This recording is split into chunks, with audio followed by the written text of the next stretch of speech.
This projectile motion example is it's called horizontal projectile motion. So it's basically exactly what it says. A ball is rolling off of a table, and we're going to find out how far away does the ball land. For how far away, that's a delta x. That's a range question.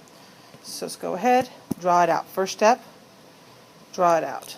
So we have an object, and that object is coming off of the table going at an initial velocity of 9 meters per second.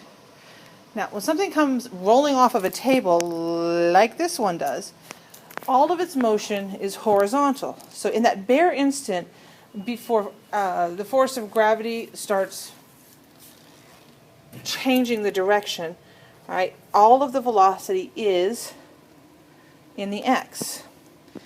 And in the y, if all of the velocity goes to the x, that means there's nothing to go to the y. And that is just something really good to remember. Basically, horizontal projectile motion, your initial velocity is always going to be y, unless there's some other explicit condition. If you're having trouble understanding why that comes, if you think about how projectile motion works in general, the top, that velocity all the way at the very top of any projectile, that is always going to be 0 meters per second. So if you're talking about a projectile going off of a table, that's basically like saying you're starting your problem from right here, where your velocity is 0. Anyway, back to the problem that we have. We do know that this problem has a height of 3.5 meters. Okay? Now let's think about this. The height and the delta y are different things.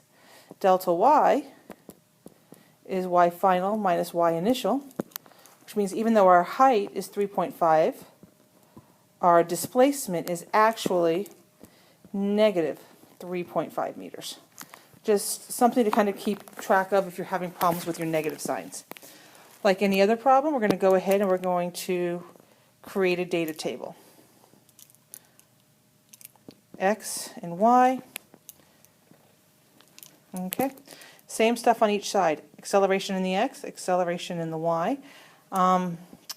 Because it is horizontal motion, that means that the velocity is the same everywhere horizontally. So instead of doing initial and final X, I'm just going to give one velocity in the X direction. Delta X, our displacement, and our time. In the Y, we have our acceleration in the Y, initial velocity, final velocity in the Y, displacement, or how high is it, and time. Okay, let's start filling things in. Because it's horizontal motion is constant, it's going to be 0 meters per second is our acceleration. And we know that the horizontal velocity is 9 meters per second. Nothing happens to change it. Our delta x is how far away it is. That is what we're looking for. And we do not know our time. In the y direction, we're talking an acceleration of negative g, or negative 9.81 meters per second squared.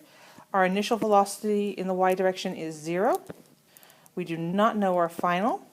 It's not 0, by the way. We know that our displacement is negative 3.5 meters, and we do not know our time. So over on the x side, we have two unknowns, and over here we have, we have two unknowns and one known, and over here we have three knowns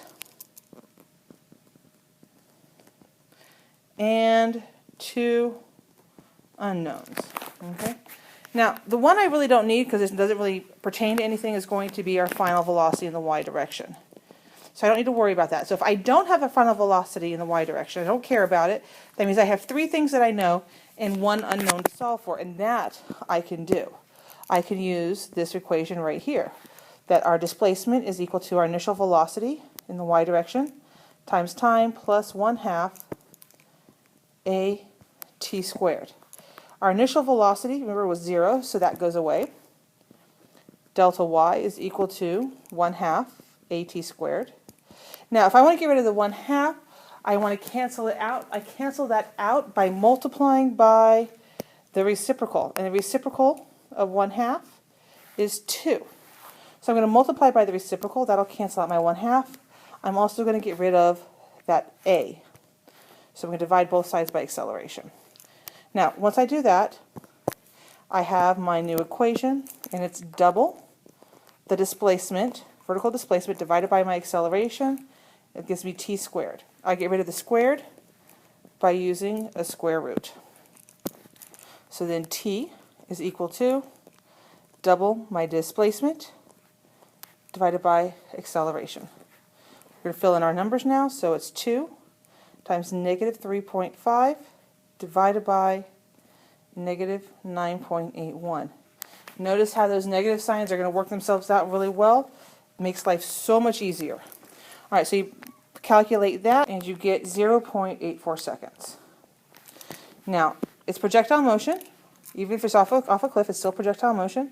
And that means that the time we have over here is the same time as we have on the x. So now we know our Vx, we know our t, and we're going to solve for our how far away did it land. Okay, I'll put it in right here. So velocity is equal to displacement divided by time. So time times your velocity in the x direction will give you your displacement. 0.84 times 9, and we end up with an overall horizontal displacement of 7.6 meters. All right, in just a few seconds you'll see our third example, which will be how high.